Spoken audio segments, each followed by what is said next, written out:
There. Sorry, that wasn't working. Hello, good morning, good afternoon, good evening. Welcome to another live stream. It is Sunday night. If I look fed up, it's because I am. And that's all I'm going to say.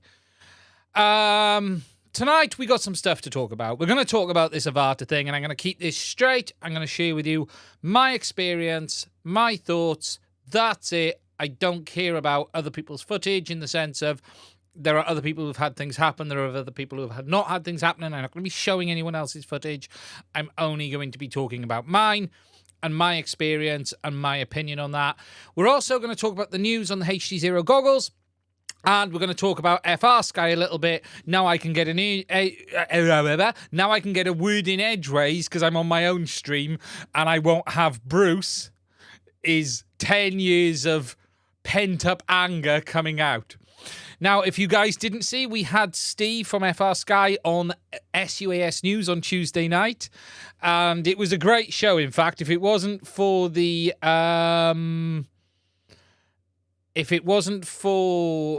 stream carry ending the stream about 3 minutes in, it would have been absolutely smooth as a whistle. But yeah, I could see Bruce had some issues to work out in that stream, and I let him get on with it. But I'm just going to share a few of my own thoughts. And I have some frustrations with FRSky myself after this week, and I've shared them, and I'm not going to, nothing to do with the people. But I also don't like sort of being put on a hook, line and sinker string, having bait and then having that bait pulled away from me, and we'll talk about that a little bit as well, because as always, I'm open, I'm honest, and I will tell you exactly what I think. Now, tonight we're going to take a look at a couple of things. We're going to talk about this Avatar thing, and I got two pieces of footage to show you. I'm going to show you, first of all, the full piece of footage that I showed you a clip from earlier. And it's easy to show the full piece of footage because it's only a couple of minutes long, because it happened very, very quickly into the flight. Now, my piloting skills are shocking, as I've been told today. I'm not showing you anything other than me specifically doing some tests. Now, I just want to give you a bit of backstory. About a week ago, a person who is fairly famous in the FPV scene sent me a message saying, have you seen much about this? I'm starting to see more and more reports build up, and shared with me a couple of videos of what appears to be the Avata washing out and falling from the sky. Now, I was away traveling, as some of you may know, in the week, and I sort of said, look, I'll wait until I come back from being away and I'll take a look at it. And that taking a look at it was yesterday. In the meantime, I was shared a bit more footage, which was slightly different to the original footage I was shared, in the sense of it was less washout and more just drop. And I noted that in this footage, there was some very specific behavior, and that was what I set out to replicate. So now I'm going to get this queued up and show you the full flight of my first test. This was filmed at about 3... Let me just check the time on my phone, because I have it on a screenshot. I went out in the afternoon, 15:44, on my own in the field. Not on my own, there was someone with me because I was flying FPV, in the sense of it wasn't a group of people, to just try this out. That was the plan. This was simply take off, take it for a flight. So let me just cue this up, and I'm going to play this twice. Okay, we're going to play it at slow speed, and then we're going to play it at full speed, and then we're going to play it at slow speed. So this is the full clip, okay? And I want to show the full clip for a reason. My spotter was there, obviously. Let me find the desktop. There we go. So you can see me here now. Okay, so 99% battery, no flight time, everything normal. You don't need the goggles battery that's behind me. Okay, so I'm going to play. So this is the full speed clip. I took off in normal mode, hovered for a little bit, and left it settle, and I was just messing about with some stuff, getting the goggles right because the focusing wasn't quite as I wanted. Switched into manual mode. It was quite windy. I'm not going to hide that. That wasn't intentional. That was just the weather. Took off in manual mode. Just went for a quick scoot about a little bit. Noticed that the camera angle was a little bit low for my liking whilst I was pushing it around, just moving it around the field. Just sort of getting used to the conditions. It was a little bit low, so I put some height on. Adjusted the camera angle then to where I wanted it. You can see here, me getting the camera angle exactly where I want it. And then I started doing these sharp turn tests. So what you're now seeing here is right hand sharp turn tests, and this was specific testing, okay? This wasn't meant to be anything but testing. Now what you will see is this behavior where it starts to kick as it comes round there. That is fine. Whilst I don't like it, I'm capable as a bad pilot of being able to recover from that. As you can see, a number of times I was able to just do it, react to it, and carry on. I didn't stop. I just carried on. There, it did it twice. It was all fine. So I was testing the one way, all fine. And then the plan was to come around the other way and start doing the same thing again. Moved a little bit there because you saw a dog walker. So I moved out the way. All perfectly normal. I was happy. Everything was good. So coming around. So I thought, right, let's move around. And then we'll do it one more. Again, that was quite a big one. All fine. No issues at all. Again, just chucking it to see what happens. Not a problem. Then just moving around. Then decided to come over here. Turned one way. And then turned the other. More gently. And then it suddenly inverted and crashed. Okay? It, at this point, was ignoring my inputs until it threw the battery. So what I want to go do is do this again, right? But take us back down to a very slow speed. I'm going to go to playback. And I want to show you exactly what happened. Speed, slower, playback, speed, slower. I'm going to do this 3 times. I think it should give me a good...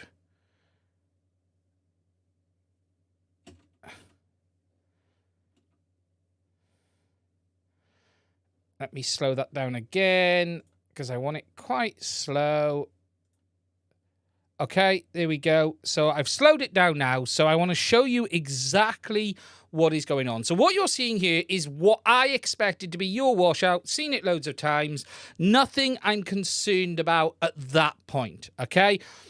More than capable, even with my terrible flying skills, of being able to recover from that. However, what is very different is what happens when it drops. And what I want to show you is the whole process, okay? Because I come around and I'm like, okay, there's nothing going on here. I'm more than happy. It's just behaving as I expect. So I've started to come around the opposite way. Watch. Boom. The aircraft inverts almost instantly. So I'm going to come back again. Plus and minus on the keyboard should adjust playback speed. Oh, thank you for that. I didn't know on... So if I go minus... Oh, there we go. So I'm going to show that again. It's not playing. Why is it not playing? Come on. There we go. So we're going to come back and watch it again. I come around. And it inverts. Boom. Upside down. Okay? Just does it. At this point, heads for the ground. Now, as this is coming down, I am trying to kill the motors, but it is not listening to me. So as I am coming down, notice the mode. I'm trying to kill the motors. I'm tapping the button. It wasn't on the switch. I had it on the button. It doesn't work. I'm trying to, about this point here, I'm like, kill, kill, kill. Doesn't work. We have the first hit. Notice the error message, aircraft braking. Bit of a weird message, considering I'm still in manual mode. I then try to disarm. It doesn't stop. So I switch to normal mode. Because it is not listening to my inputs, I decide to flick to normal mode and try killing it with minimal throttle instead of trying to kill it via the button. It doesn't listen to me. It continues to hop and roll. I toss it into sport mode in a moment to again try the same thing to see if changing the mode will change anything. But again, it doesn't. It just keeps moving around, throwing itself around until it stops. Now, something I just want to show here, something I've spotted is the barrow is certainly not reading right, okay? So, in flight, notice the barrow height, okay? 13 meters, absolutely fine. I'm just walking through it. Have I paused? Yeah, sorry. Let me go through. Notice the barrow. The barrow is interesting for me. So we come around. Barrow gets about 14, 17. Okay. Boom. Flips upside down and barrow shows 20. And the barrow remains at a high altitude, which is weird, which is very, very weird. That barrow should not be showing 13 meters. There's no reason for the barrow to be showing 13 meters. Okay? So, anyway, this is it. It's ignoring me. It's not listening. It's impact. It's noticed an impact. Anyway.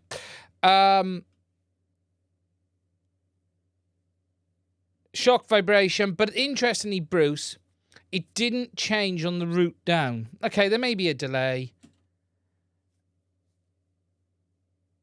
But yeah, look, this was this one. Eventually, it threw the battery and out.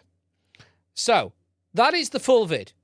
Start to end, you've seen it happen. Now, I'm going to show you something else, and I have only now found this.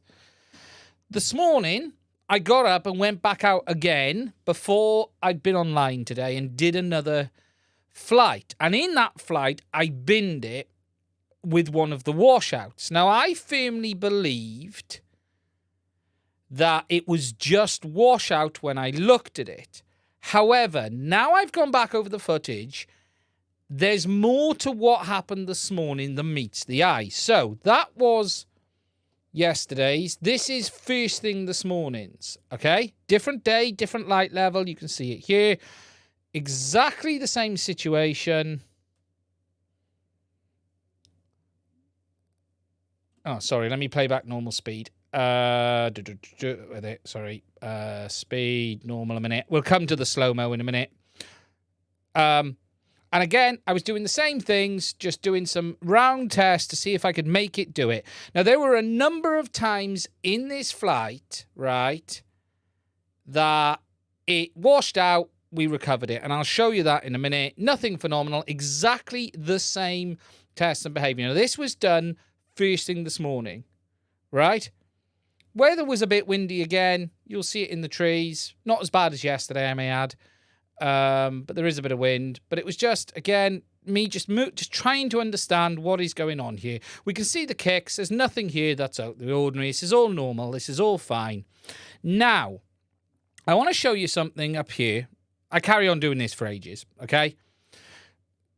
No problems. Until I do get what I thought was a washout where I tapped the ground and recovered. And we'll look at this one first. Right, so we'll wait for it to kick in. So I do a washout and I catch the ground, recover, it's fine. There. Okay, so we'll go back again. Oh, okay, that was weird. That was close. And then there's another one I do where it does it a bit more. And I actually tap the ground this time and recover. I was just doing long round left, just trying to understand what it takes. We'll wait for that one now, right? Okay. Bit lower. That one's fine. Fine right. And then we come round left. Oh, no, it's not this one. We'll wait for it. It will happen now. Wait for it. There. And look what it's done. I didn't see this at the time. It inverted again. It actually, and I didn't see this in the air myself. It happened very quickly. I recovered, so let me just show the full bit of the clip.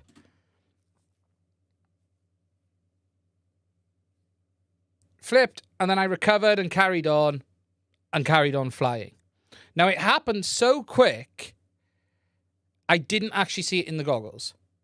Now, I do have another one, again, a second time, where I caught the ground and it bounced, and then I ended up disarming and letting it go. But what we're going to do is go back on this and slow this down and look at both of these again.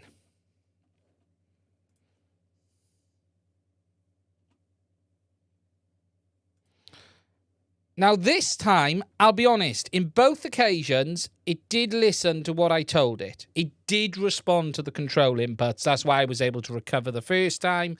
And the second time, it was listening. It was just I'd already flipped it, and it was too late at that point.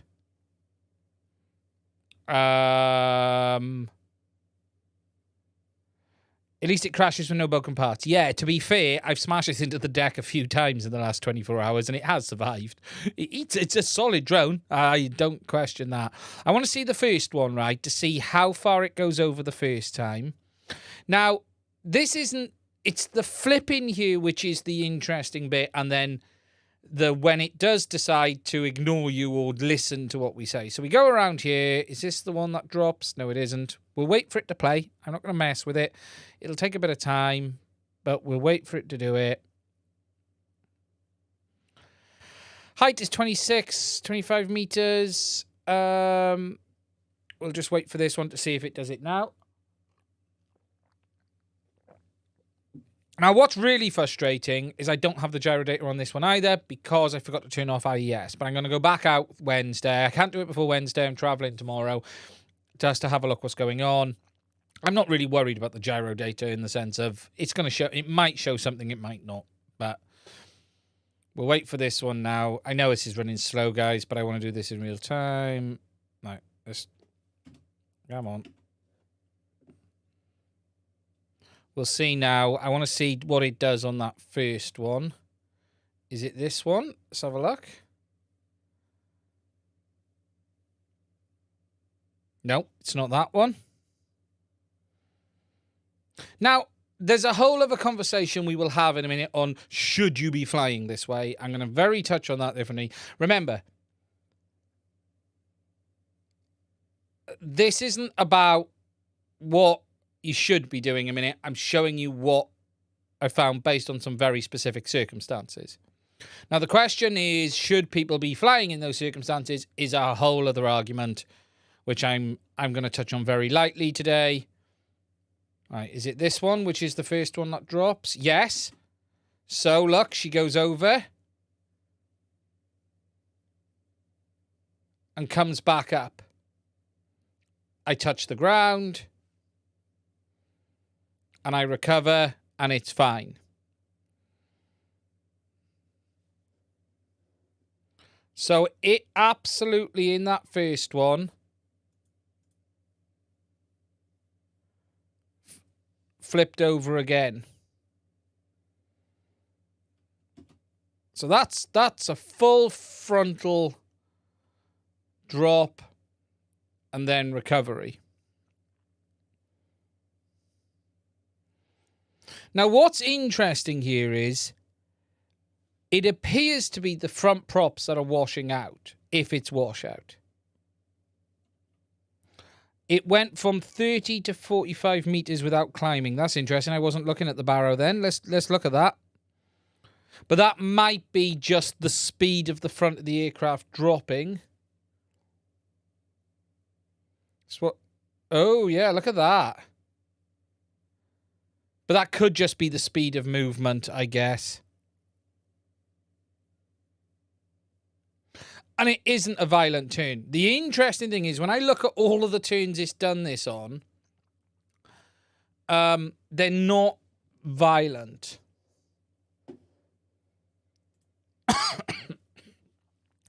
And then we'll just now get for the second one. So that was the first one. And then we'll get to the second one now. Let's go to the... But what I also want to look at is that first big drop I had, and just to see if it does flip over in that one. This will kick in again now in a moment. So we'll wait for this one. The GPS is too strong. Too much GPS. There we go. We're coming round. There she goes again. Not quite over the full hilt that time. Managed to recover. Boom. And it bounces, unfortunately. So once it does that, it's I'm out at that point. Now, what I just want to see is there was one here somewhere where it did it, but I didn't see if it flipped over. So I just want to have a look at this one a second. Let me just find that first heavy one I had, and then I recovered it. Whoa, there we go. That one. I wish I had the stabilization off on this. Unfortunately, this flight was done first thing this morning. You know, you can see it's nice and bright. And I hadn't, to be honest, I hadn't even thought of the gyro data at that point until someone else mentioned it. I hadn't really thought about it. It's a very, very good idea. It just hadn't entered my mind.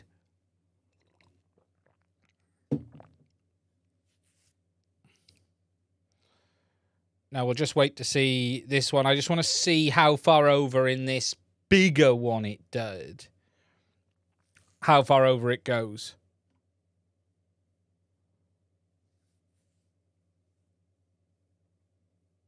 So here we go. It does go. There it goes. Oh, cheers.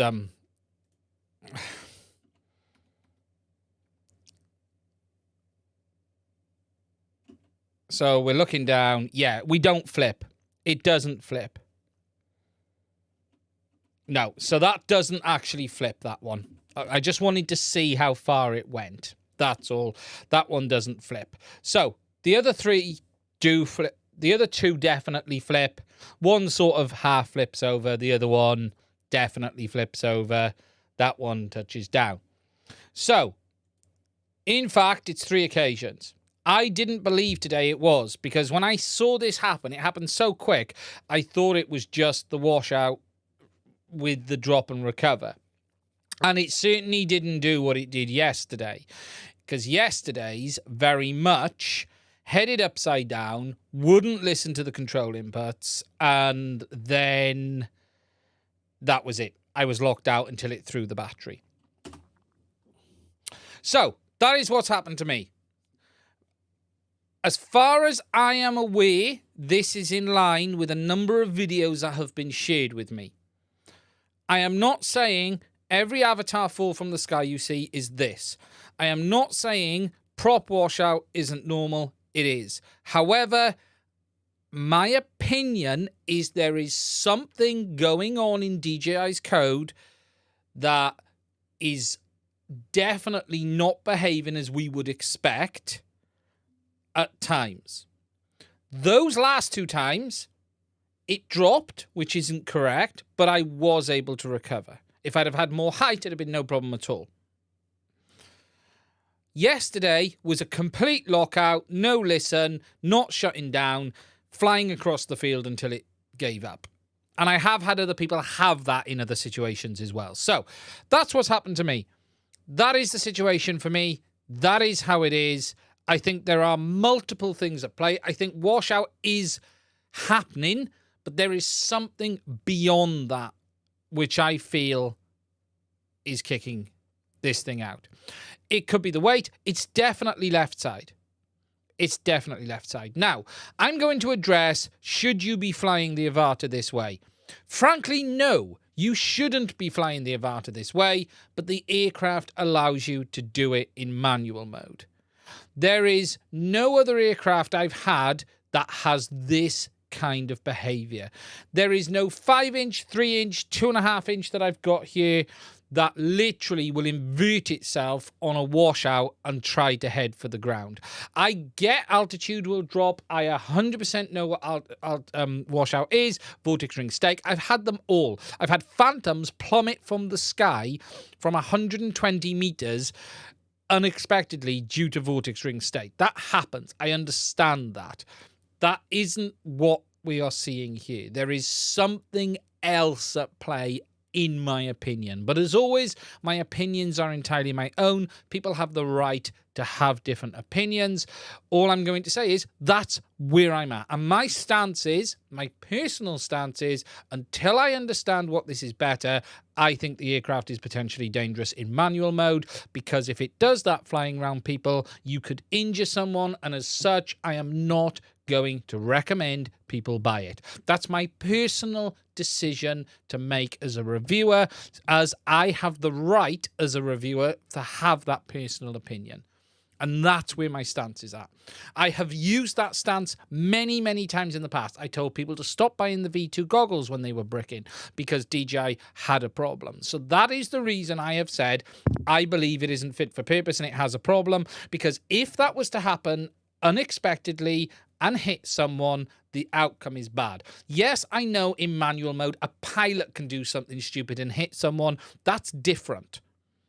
Now, as for should you be flying the Avata like this? Probably not. But DJI let you do it, and people are going to do it. And their own video shows this aircraft being flown off cliffs, down in corners, through alcoves, through client areas. I can tell you now, that video was not filmed with the bloody thing controller, because there's no way some of the moves they made would do that. And in fact, if you watch the last scenes in the DJI video, they do a full yaw rotation through the sign that is on fire. So I'm going to be pedantic and say they are showing you doing maneuvers like that. I know marketing is marketing. I'm not stupid. I've been doing this a very long time. DJI make an aircraft that can fly 13 kilometers, yet they don't expect you to fly it that way. However, this aircraft has been given the ability to come off the leash, and as such, people are going to do that. Now, DJI, I think, probably knew this before they launched it. Someone said something very, very interesting to me, and that was, that could explain why they shipped it with the motion controller. Now, that in its sense seems complete madness until you start thinking about the idea that actually you cannot turn off coordinated turns on this aircraft. If you remember, the DJI FPV drone had coordinated turns, but you could turn it off. You can't turn it off on the Avata. Even in sport mode, it always has coordinated turns turned on. And that may be for a reason. I have a feeling they knew about this. And their quick solution was, let's bundle it with the thing controller and leave on coordinated turns. That way it will reduce the amount of potential for this to happen to users. If I just show you the DJI manual, because there is a section in the manual on that, and it is interesting when you read it. I'm just waiting for the manual to come up. It's closed on me. Now I've got to try and find it. And I did show this on my video the other day. Now I got to try and find the term. I did show this in the other video.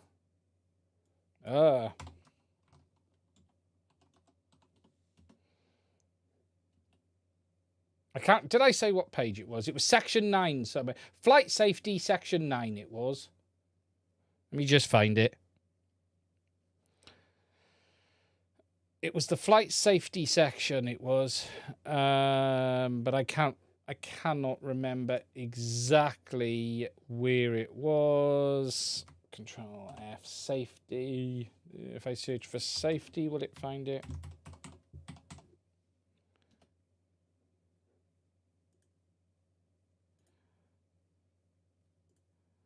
I can't remember the section.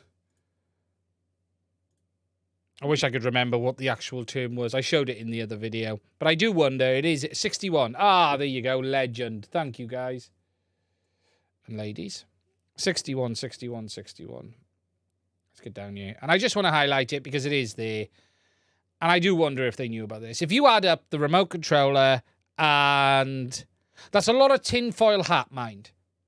I'll be honest. It's a lot of tinfoil hat. I'm not going to pretend it isn't. 61. Did you say 61? It's not 61.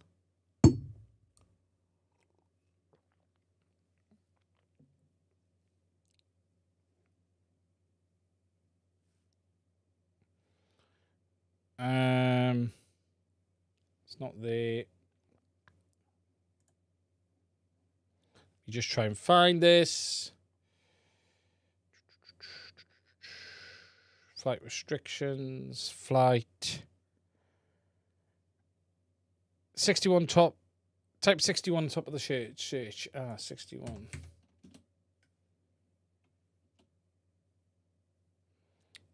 Yeah, I was on page 61.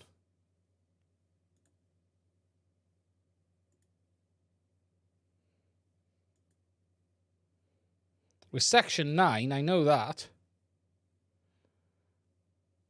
It's definitely not on page 61.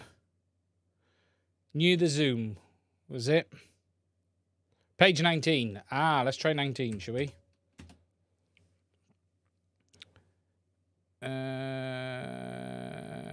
No, it's definitely not there. Middle top. Flight modes. Oh, let me go to the sections right there. We'll find it now. It is in here. Content. Goggles, remote control, fly app, flight environment requirements. Here we go. Section 9. Flight environment requirements. Was it under this? I'm trying to get my mouse now to reappear. Where's it gone?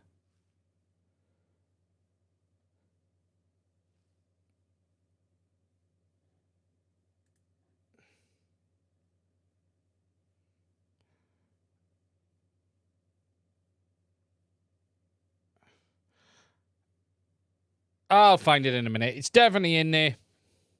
I'll go back on my video and bloody find it. Be the quickest thing for me to do is go into OBS and find the bit of it. There you go. There. It's there.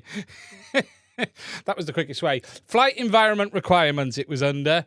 So, when the aircraft turns at high speed or side brakes suddenly in strong wind environment, the attitude may become unstable. Please fly with caution. It's a bit loose, let's be honest, but it does hint at something. So, that's it. That's what I found. As far as I'm concerned, that's the situation. If you want to buy the Avata, it's great in GPS modes. It's safe enough in manual mode as long as you know about this. However, it's hard to recommend a product for people to buy when it has the potential to do this if they don't fully understand the situation. So unless you fully understand the situation, my overall stance remains the same. People will agree with that stance. People won't.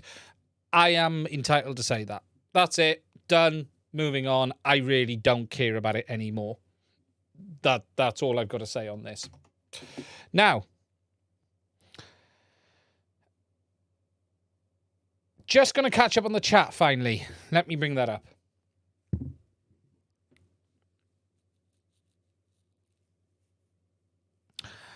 Sorry to repeat the question, but if one doesn't care about looping, would activating the attitude limiter prevent... Probably. It's an interesting point. I wonder what would happen if you turned on the attitude limiter. Yeah, I haven't tested it. Vincent, I've got no footage to share at the moment, my friend. There's loads of people will have footage. Someone has footage with it cinematic. I haven't. Because I can't fly.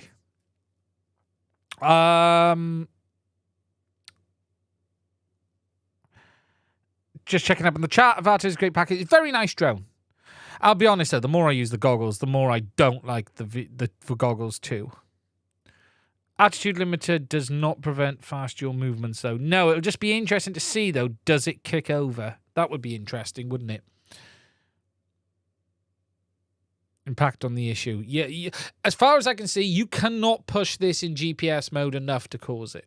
As far as I can see, in any of the GPS modes, you simply cannot physically yaw fast enough to do it. Yeah, thank you, Chris. I really appreciate that, my friend. I really do. Goggles 2, focus is crap.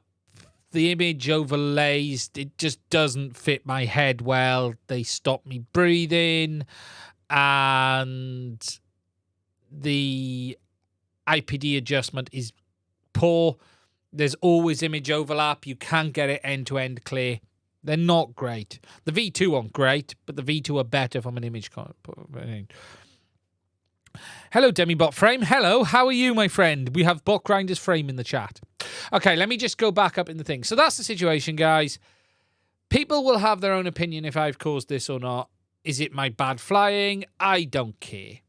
I'll be honest. As far as I'm concerned, there's an issue. That's it. From past video, flips and signs of error building up. Yeah, it could be something. I think there's probably... I think the initial drop is just washout, but there's something that happens after that in the code which isn't right. That's what I personally think going on. And hey, look, let's be honest. DJI have very little experience with manual mode aircraft or acro mode aircraft. I'll be honest. I'm not convinced it's fully acro mode. I'm still thinking there's some nannying going on here. I firmly believe there's still some nannying going on somewhere, and it might be at play. You never know. It's hardly surprising they've got issues. They've not built manual mode aircraft forever. You know, there's years of experience behind Betaflight. There's years of experience behind the other flight stacks. DJI have been making GPS drones for the last 10 years. So it's hardly surprising that they bring out something with a manual mode that isn't quite as it should be. I have a KISS flight controller here. I've flown it, but not extensively. I need to give it a proper try. Do I believe in aliens? Do I believe we are alone in the universe? No, I don't believe we're that special.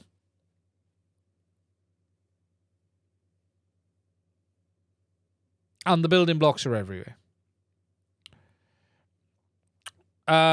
But to me, if it drops right, it should drop left. If it drops left, it should drop right. Although you can get washout differences with the prop direction and stuff like that. But it is what it is. Anyway, that's it. That's my opinion. That's my stance. That's where we're at with DJI. Okay, guys. Now, if you've got any questions, please do put it in the chat. I'll try and answer them. We've got 193 of you amazing people here. Please do give this video a like.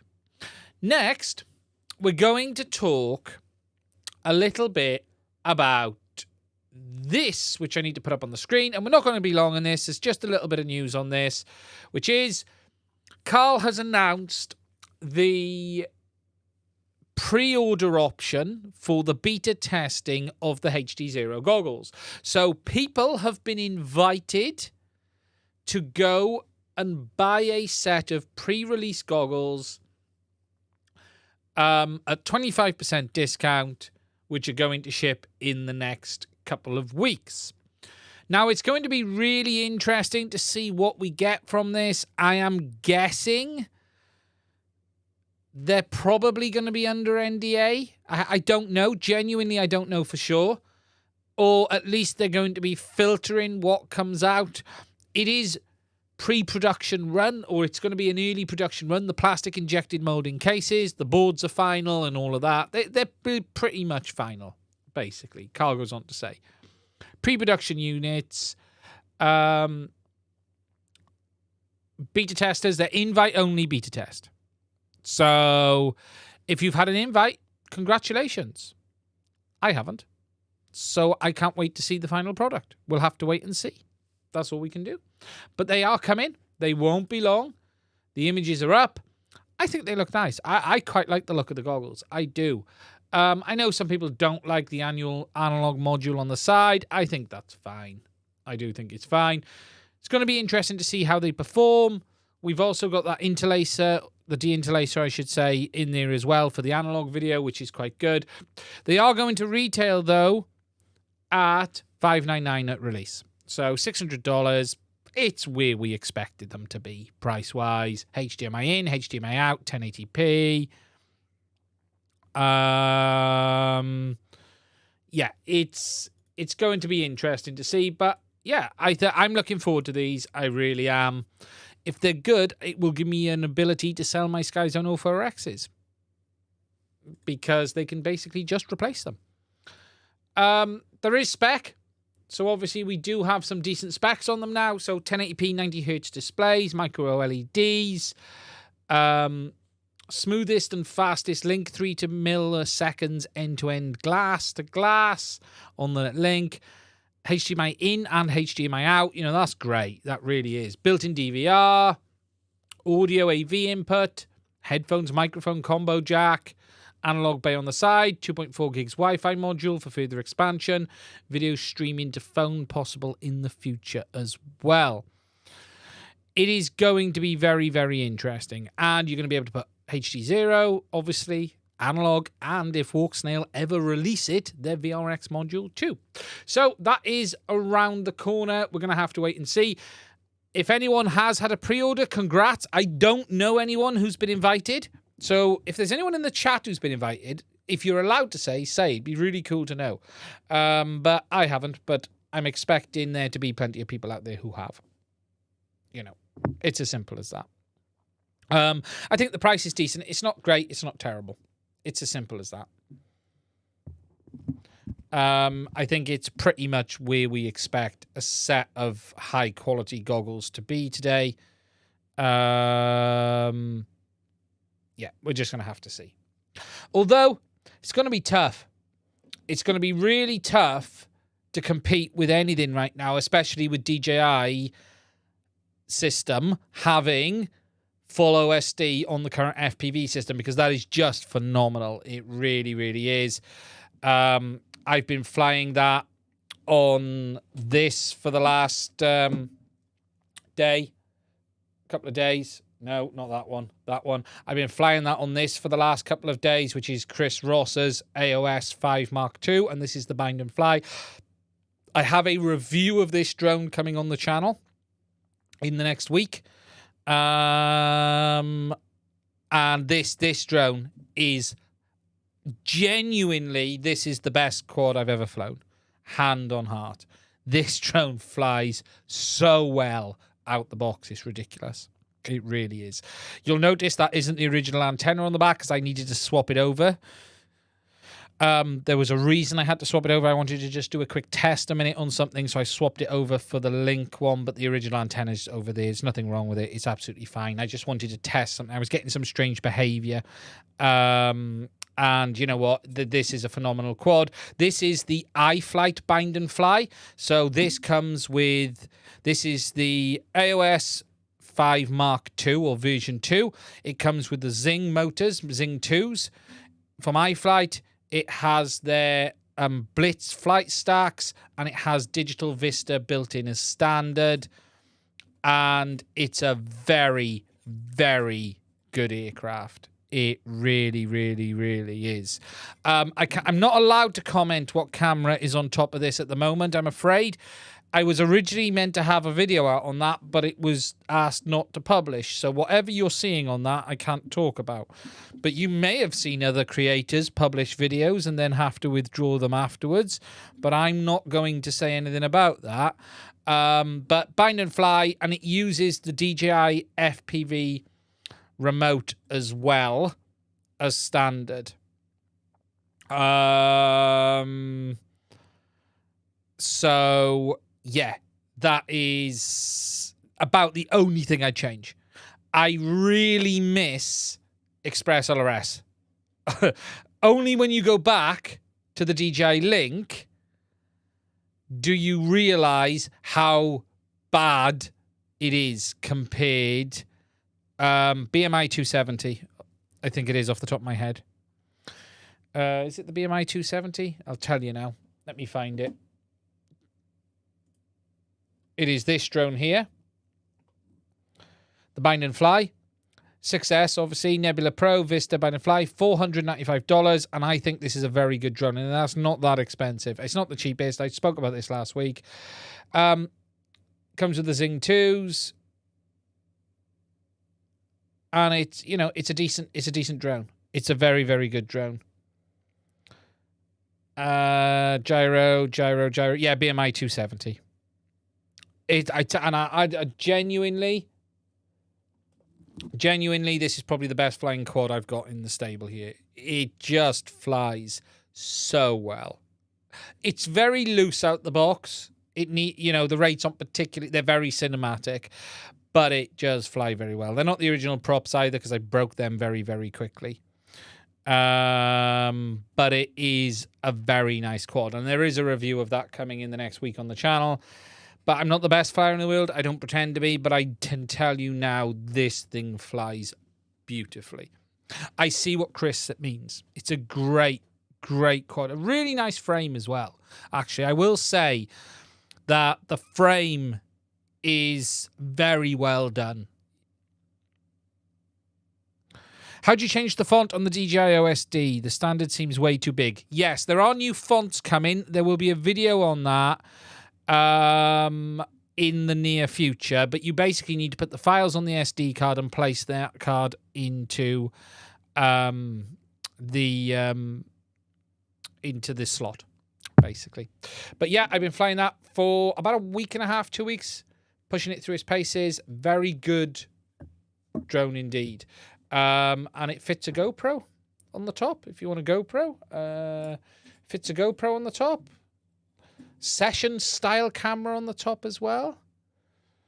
There's cameras out there apparently. Did someone make a review of a camera that isn't available yet? People have been able to buy it in China. I don't know. I've heard that there's been reviews on a camera released, yet they were then taken offline. But I know someone who's bought a camera that looks a lot like that in China. So I don't know. But come back on the 9th and I'll be able to give you my thoughts then.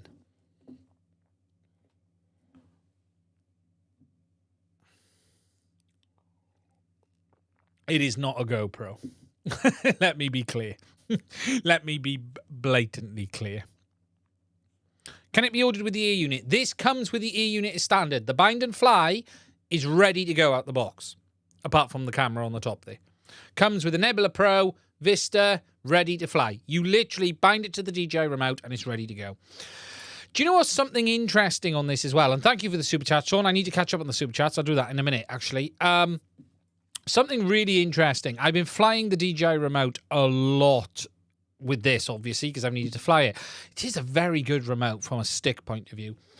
I'm actually thinking of moving back up to a slightly larger remote. I've been using the Zorro a lot. However, having spent a lot more time on the DJI remote, I think I might go back up to the T16. I wish I had a T16 Mark II. Radio Master. The DJI remote, it's a nice remote. It does feel very good. Has anyone tested Ross's Cine 35 yet? No.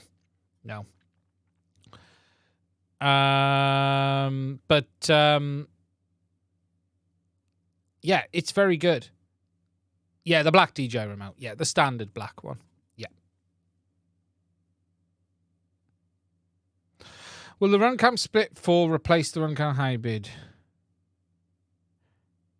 I don't know, Ron. I've not tried it, I'm afraid. The two cameras I've been flying the most right now have been the Thumb Pro and this. That I'm not allowed to talk about.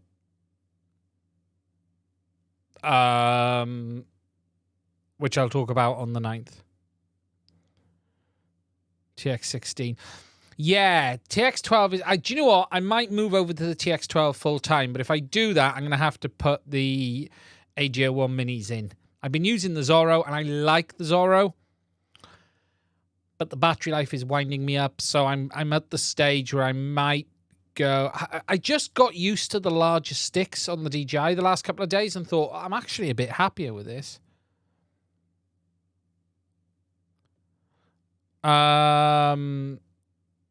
So yeah, I wouldn't mind. I'll be honest. If I had a tripped out TX16 Mark II, I would probably be flying it now. Although I still find it quite big. I do. That is why I liked the Mambo. The Mambo was the perfect size for me. It was the perfect size. I wish Radio Master had one. You know, the TX12 Mark II is a bit smaller.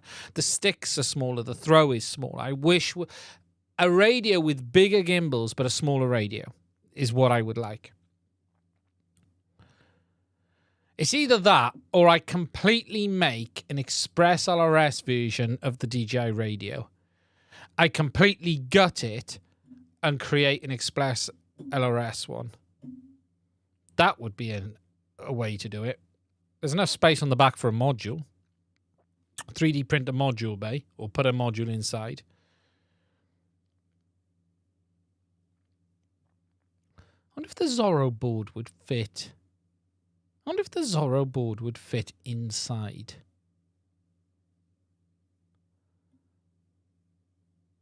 I wonder. Full-size gimbals. Yeah, this Tingo 2 is a good radio. It really does. Yeah, you know what, Bruce? You can't beat that radio. You really can't beat that radio. Okay, so if you've got any questions, right, it's time to catch up on the Super Chats because I've had a few. So let me just get to them. I just want to say a massive thank you to Sean. Sean, if you don't know, at Geeksvana, pays for advertising every week on my channel. He has a fantastic channel. Please do check it out. He's got some really good content on proper subjects. So please do consider checking that one out. Has anyone given the Avata move a name? Can we call it the Mads Flip? I was not the first person to find this, so it will have to be something else. CB Runner, $10. Thank you, my friend, for the HDZero goggle. Hope you get one for review. Thank you. I appreciate that. I really do appreciate it. We'll be ordering them when we can order them at some point. I spoke to Carl a few weeks ago. Just a couple of chat messages. He was stuck in China. His passport had a problem or something. I laughed. I had a couple of chats back and forth with him. Divimath actually have reached out to me. We've been talking on some repairs of the VTXs. I've been, obviously, for those who watch the channel, I've been doing some repairs on the VTXs. And I've been given some really good info now on diagnostics. I just need a bit more time to understand that a bit more. I've had one on the bench in the last couple of days, and we've been doing that as well. I'm hoping to have VTXs here in the next couple of days for Avata, which are damaged ones with burnt out regulators. We now know what the regulator is on the Avatar VTX, but we still can't get it. But we now at least know what make and model it is. And there is a possibility that some of the Texas Instruments ones may work, but we need to see. We need to see how it behaves before we do that. But there is, I should say, common issues on the Avatar VTX with it burning out as well. And that's killing the 5-volt regulator. We've seen that. There's multiple people been exhibiting that failure now. and I'm hoping to put some repair content together on that in the near future. I've also now been shared some really nice close-up images of, let me just find these. The regulator is the voltage input regulator on the VTX, so the back.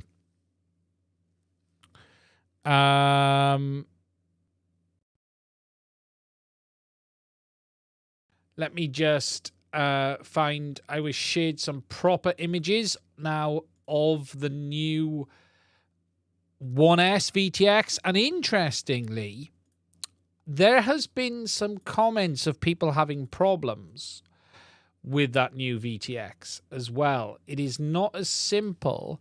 Let me just open these and bring these up for you. Now, these need to go on repair.wiki.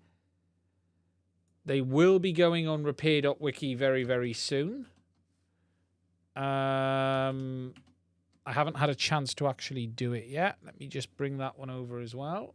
Okay, so this is the 1S VTX for HDZero. Let me just, I've lost my, the correct one. There we go. So this is the 1S VTX for HDZero. Very similar design to the original on this side of the board. There are some minor changes, but it is very similar overall. You've still got the masked chip, which we know is Aristonin. Avata 1S. You've got the MIPI connector down here. This side of the board is very, very similar. There's not a great deal. The bigger differences are on the back, okay? So, what we have on this board here is down here, the flash memory, all of this area. But the 1S board is different. It uses different power amplifier. You can see they've actually designed it as a dual setup. So, that side and that side. However, they're not populating the one side. This is Avata. This is for Avata, not HDZero. Did I say HDZero? This is the Avata 1S VTX, not the HDZero one. Did I say HDZero? If I said HDZero, I apologize. This is the Avata one. Sorry, that might have been my brain. This is the 1S. And what you can see on the Avata ones is you've got a new regulator. Avatar. So I will have some Avatar VTXs with blown regs that have the same problem as the HDZero ones. And this is the new 1S for Avatar. So what you have is the power amp on this side here going to a single UFL, and they've left that one out. IE2000 again, so the same front-end chipset. But early reports of some very poor performance from this, especially in 200 milliwatt mode. Really poor performance. Stuttering and not behaving well at all. I have not tried it myself, but I have had some solid reports from users on that. Now, as I said earlier, we are seeing the BECS burn out on the Avatar VTXs. If I go to repair.wiki, you will see the VTXs listed under here. Oh my God, repair.wiki's down. That is shocking. Lewis, what's Lewis Rossman doing? Right, I'm going to have to find my files now. Let me just find these a minute.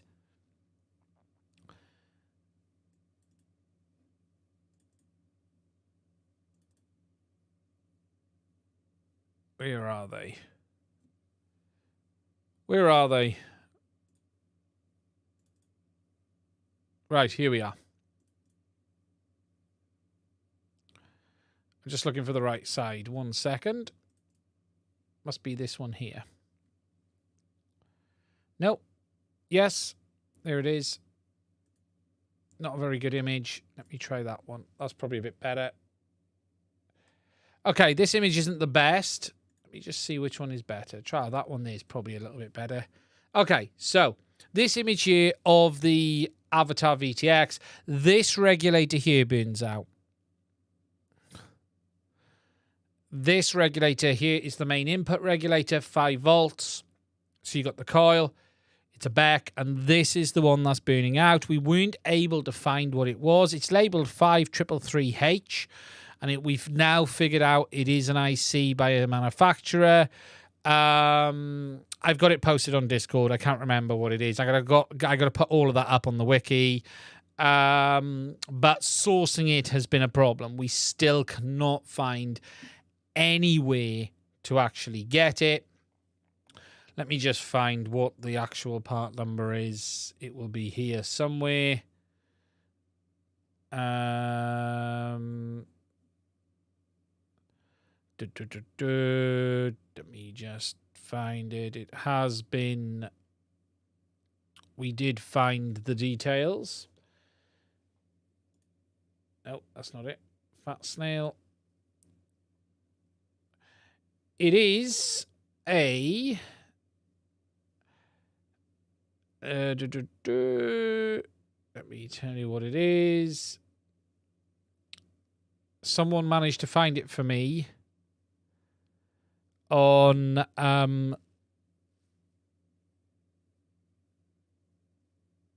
me just find my post.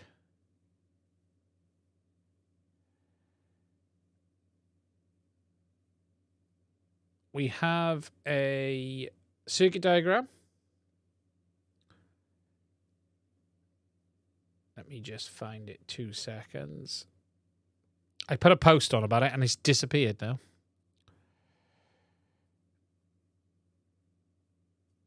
CPS, so the actual part number is CPS 5333, and it is by a company called Convenient Power Semiconductor or Convenient Power Systems. So it's a CPS 5333 by Convenient Power Systems or Convenient Power Semiconductor. They go by both names. And we do now finally have a pinout and datasheet for it. I'll put that up here so you guys can see this. There it is. We finally have this for it as well, so we know what it is. But it's going to take some time for us to come up with a solution on replacements and stuff like that. But that is the regulator there. So, we've got that. Now, before we move on to FRSky, which I will be moving on to in a minute, if you've got any questions, please do put them in the chat. We have just gone over the hour. I won't be going the full 2 hours tonight. Use the UE3. Just reading down the chat a minute. It shouldn't be difficult to replace. It's just finding it. Any news on OcuSync 3? Nothing. Nothing at all. Not a hint, not a whisper, nothing. I wouldn't be shocked if it doesn't happen this year based on the lack of information we're seeing at the moment.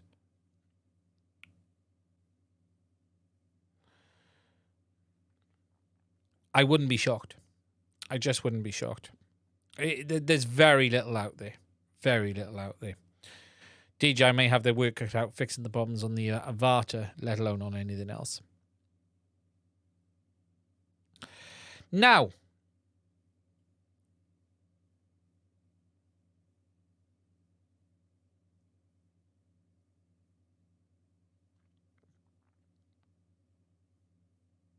DJ's too busy fighting Avata fires. I suppose we should talk about the fact, very quickly, that Walksnail has merged with Caddex FPV. I cannot believe it. It is something I am frankly astonished about. It is something none of us saw coming. And I'm guessing now that you're going to see that the Walksnail brand will fall away, and it will then become the Caddex avatar system that when you search YouTube doesn't have a load of bad reviews. I can't imagine if that's a reason you would change the name of a company. Shock, horror. But we will have to see.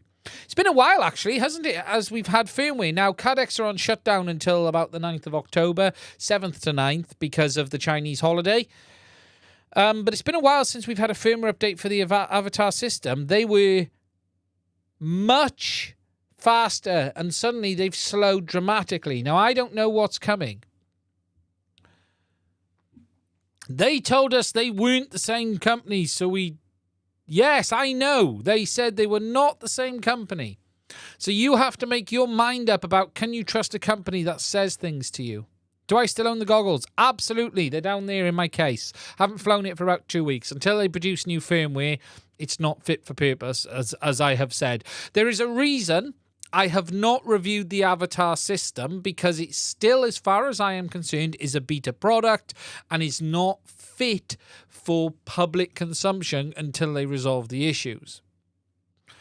If you notice, I haven't actually reviewed the product. I've talked about it a lot.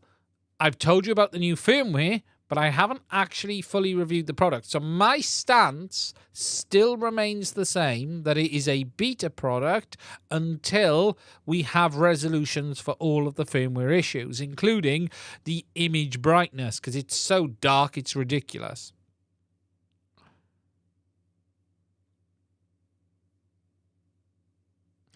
In the UK, in this time of year, it's going to be unflyable. It really is going to be unflyable. Okay, guys, please do give the video a like. Right, it's time to talk about FRSky. Now, Tuesday night on SUAS News, Steve from FRSky joined us for a chat about them, where they're at today, what they're doing, with me, Bruce, Louis, and Gary. And we were having a good chat on the situation, and FRSky were explaining what their stance was. And I think if you watch the video, there was a lot of interesting comments in there from their side, from Steve's side, and Bruce certainly put his ones along, and as did I. Bruce certainly had some working out of a few years of frustration, but I wholeheartedly agree with everything Bruce brought up. You know, the opinion was, look, what was done to lock other manufacturers out. Now, in that chat, there was a lot of good talk, okay? So, the Tandem is their current radio, and I'm just going to go to the website a minute. So, the Tandem series is their current big radio. The X20 is their top-end model right now, which looks a very interesting radio. I will be honest, I do genuinely think the X20 looks a very nice radio, and I have heard great things about it. I have heard some really, really good things about it. There it is. I think it is a very good-looking radio, and I think it could be a very interesting radio. Okay? It is going to have support, as we understand it, for both Crossfire and Express ELRS via Module Bay in the near future, but it isn't there today. Now, they also make a digital version of this radio, which supports HDZero, which is this one here, which has HDZero built in. And I am very interested in trying the Tandem X20S, but I am more interested in trying the Tandem X20S HD with HDZero built in, because I feel that would suit my audience well. Now, just to be completely open and transparent, after Wednesday's stream, I was contacted and they offered to, well, my opinion is they offered me the option of an X20S or an X20S HD. And there was some back and forth about nonsense I don't really care about, in the sense of if I want to keep it, we'll have to make more than one video. I'm not going to hide this stuff. I don't care if they like the transparency or not. That's how I work. but I could have one on loan and then make my decision up afterwards. And I was okay with that, but I requested the X20 SHD because that I feel was better for my audience. And I'll be honest, it was then a lot of reluctance, and suddenly they didn't want to send that. So I'll be honest, I got fed up and said, don't bother, because I am not being handled and made to feel that I'm being done a favor by being loaned this radio. I will make a completely objective review of these radios. I will be as open and honest and as fair as I can be. And I have a lot of interest in the X20. I do genuinely think it looks a really interesting radio. But I am not jumping through hoops to sue FRSky. So it's really simple. You want me to talk about this radio? Send it to me. I don't care if you want it back. That's absolutely fine. But I'm not committing to making 10 videos. I'm not committing to making 5 videos. I'm not committing to having to jump through a series just to be able to keep it. If I like it, we'll do a deal. I might buy it. I might send it back. We'll talk about it. But I do not expect to be handled as part of a review, and I will not tolerate it. If you want me to talk about it, send it to me. It's that simple. I'd like the X20 SHD. That's what I want to see, because that's what you, the users of my channel, have told me you want to see. Now, that's where I'm at. So I told them not to bother, and I'll source one myself.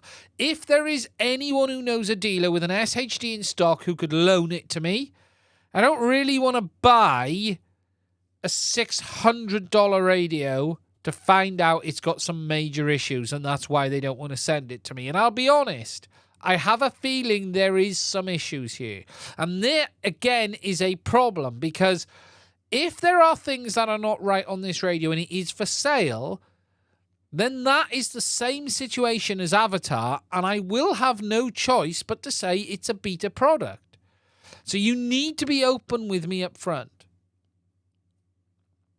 It's really that simple.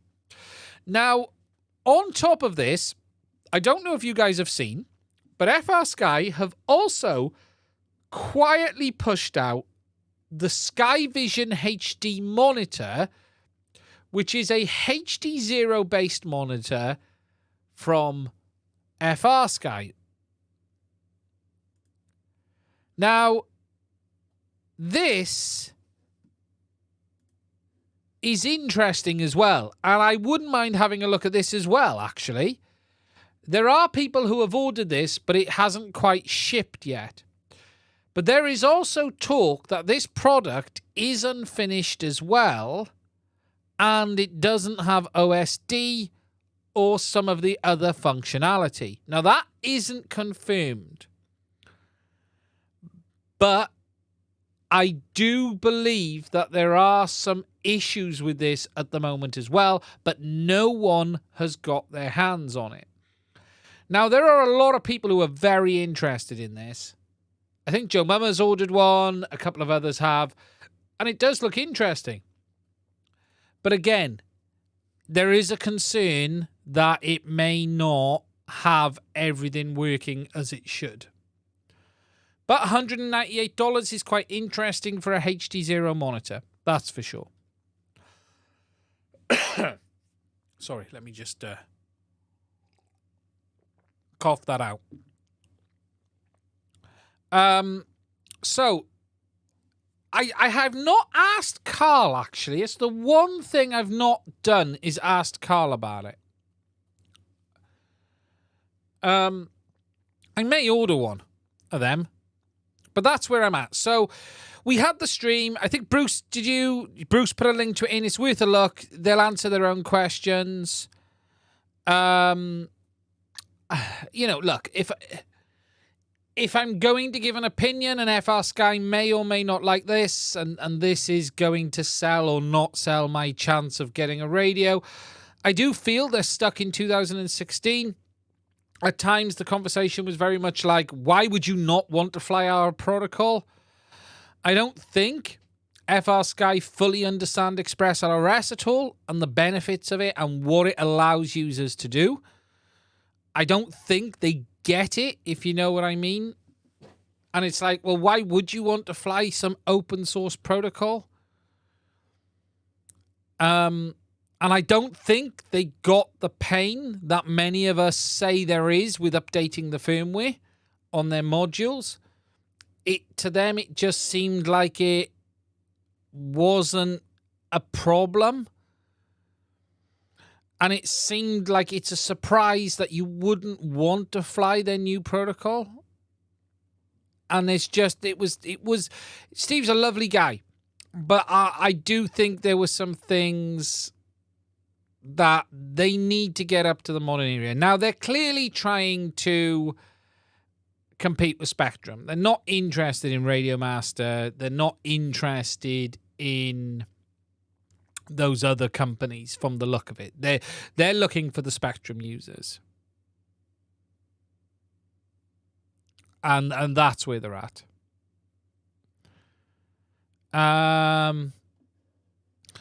But I think the radio looks interesting. You know, I don't want to write the radio off without trying it. We don't know what the rates are going to be if they bring Express ELRS compatibility, say, via module. We don't know how fast. How fast the comms is going to be internally. But it's an interesting product. As always, you see something you think, that looks nice. It does look genuinely a nice radio. But I do think they don't fully understand the FPV market at all. At all. And that's where I'm at. So that's where I'm at with them. I think Steve is a lovely guy. I wish him all the best. But I'm not jumping through hoops. You won't find anyone more honest than me on how things work. I'll give it a fair crack. I'll work with you on this. But I don't want to be messed around either. Shame Logitech doesn't make radios. Be honest, right now it's really hard to say anything isn't. You know, I'd love a Mambo. Are the gimbals... Did someone say earlier that they had the new gimbals for the Mambo? Are they even available yet? Have they finally... Has TBS finally got these new gimbals out yet or not? If anyone's got the Mambo and has the gimbals, let me know. Has anyone actually got... You have them. Are they actually available? No, they're not out yet. Does my head in. Does my head in. Just...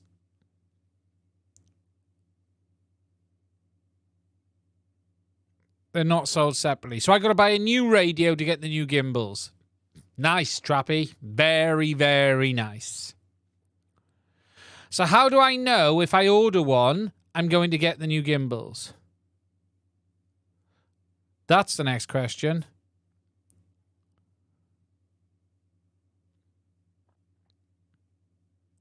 So if I ordered one from TBS, I'd get the new gimbals.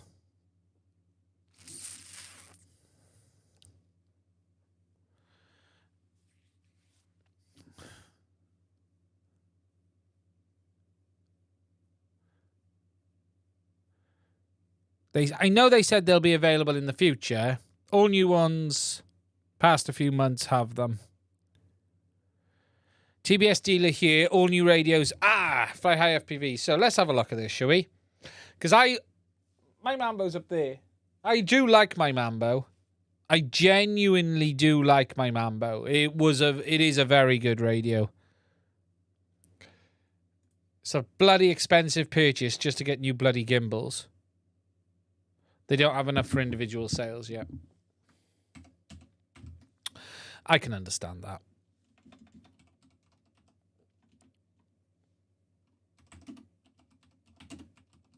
I do get it. I know the world's in a mess. I don't mean to hate on Trappy. It's those comments with frustration, not really anything other, you know. I still have frustration that the bloody radio doesn't have crossfire built in. So do they say the Mambo has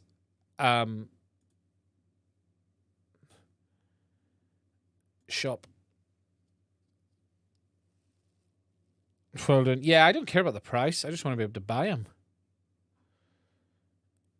Shop remotes. Let's have a look, shall we?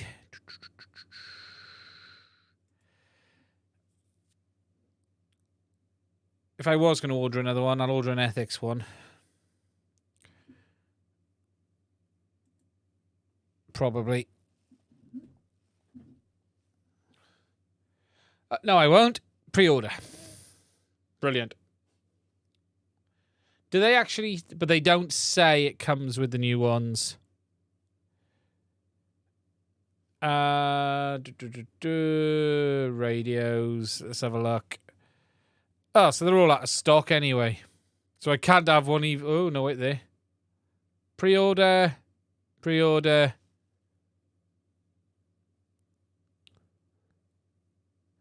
Ah, is that what it is it? It's a waiting list off the line.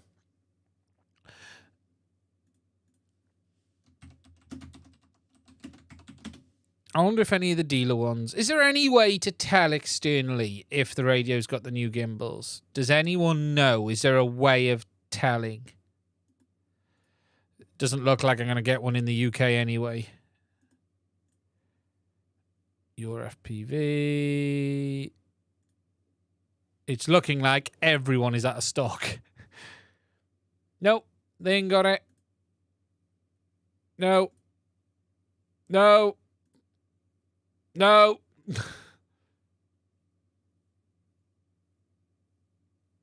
No.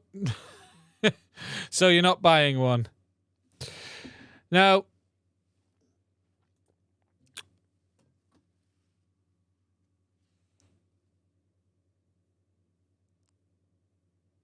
Dealer will... Fly high FPV. No, they look identical. The dealer will have to tell you when they got them. Great, okay. Hope you're well. Fly high, by the way. Nice to see you. It will help me improve my left turns.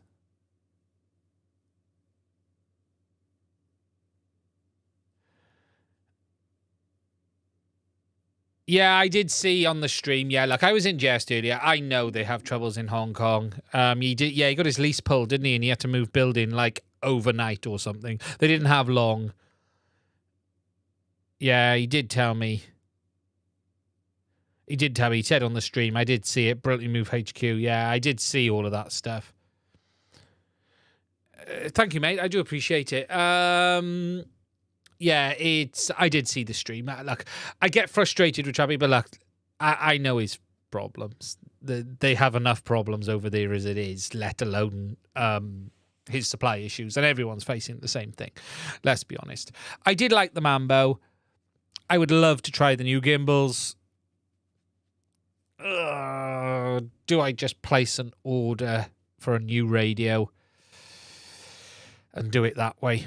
What's the postage like from Hong Kong to the UK? At least if I order from them just for the gimbals. It is, but I could always just sell my radio. But if I did it, I'd probably buy an ethics one. I'll just upgrade it to an ethics. And then sell mine. If I did it. If I did that, I'd just do it that way. Then just sell mine on.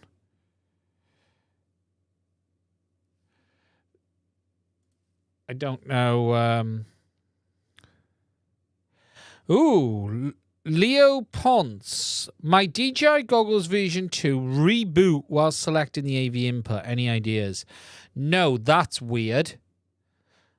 What version of firmware are you on? Have you tried refreshing the firmware in Assistant 2 for FPV? Although we need to know what firmware you're on first. In fact, don't do that. I would refresh with the Drone Hacks app is what I would do. And see how it is. Can you tell us what version of firmware you're on, though? Good evening. Is it possible to see the DJI Vision 2 telemetry of a battery from my wing without the flight controller? Yes, but not directly. Okay, so there is a board which I shared on this channel before, and I can't remember what it's called, that allows you to pump out MSPOSD without a flight controller.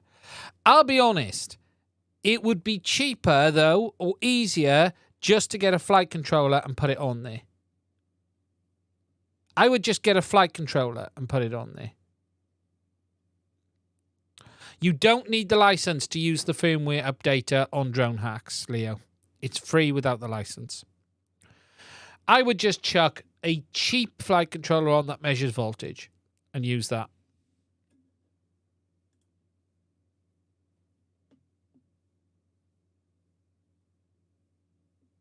It's the quickest way of doing it.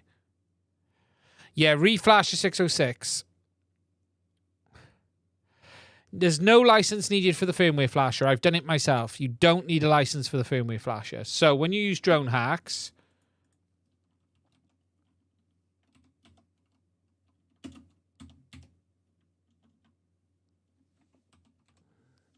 I must have it. It must be in my downloads. 1 second.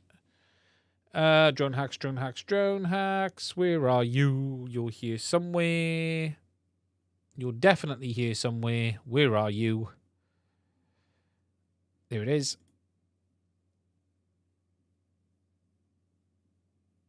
Let me just wait for this.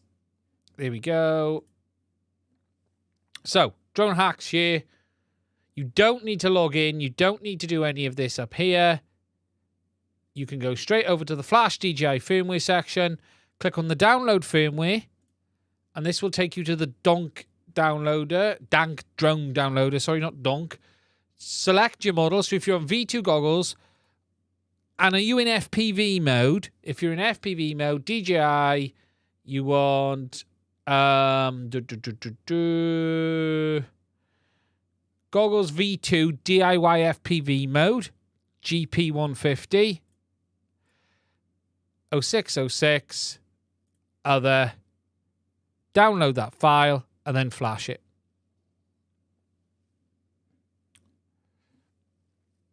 That should get you there. Fly high. I just said the new gimbals are amazing. They feel like fluid bearing. Beats the crap. I'm not going to say the word.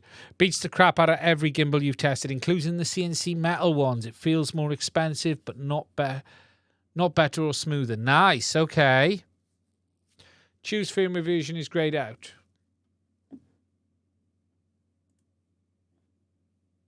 Download firmware. Yeah, but that won't kick in until you've connected your goggles. You need to connect your goggles to it before that kicks in.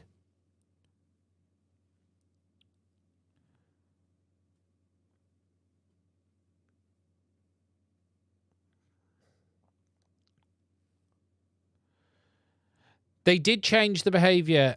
Routed my V2 goggles. Routed my V2 goggles and I get OSD from the battery near unit temperature is amazing.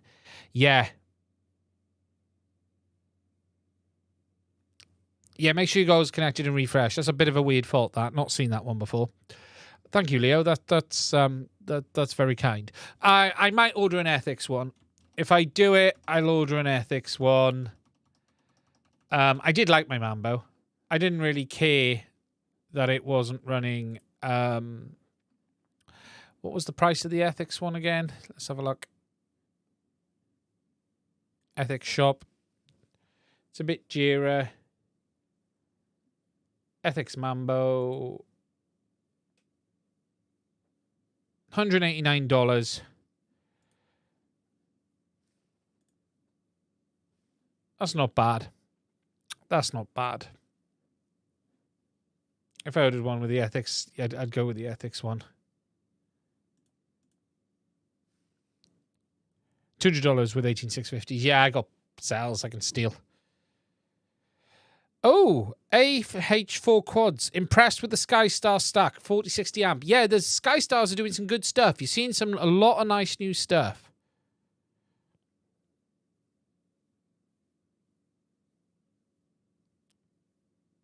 They are. They really are.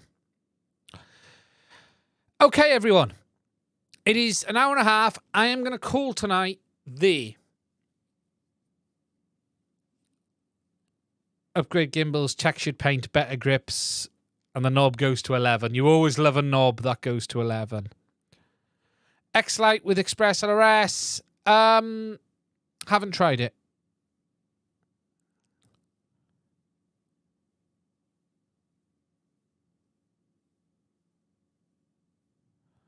Thank you, Bruce. Trap me state the high grade material.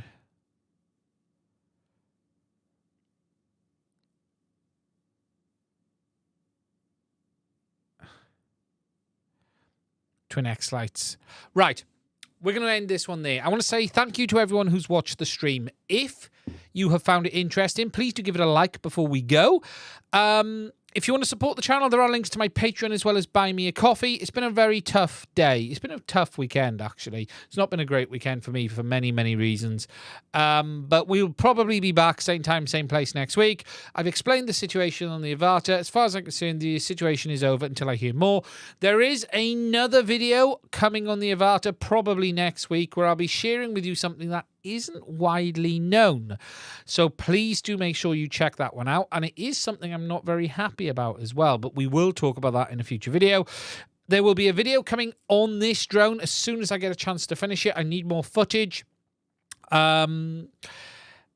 There might be a video about this camera when I'm told I'm allowed to post it, but we'll leave that there. Anyway, that's it for me. Stay safe, and I will speak to you guys soon. There's no good way to end a bloody live stream. There really isn't. There we go. There's the button. Later.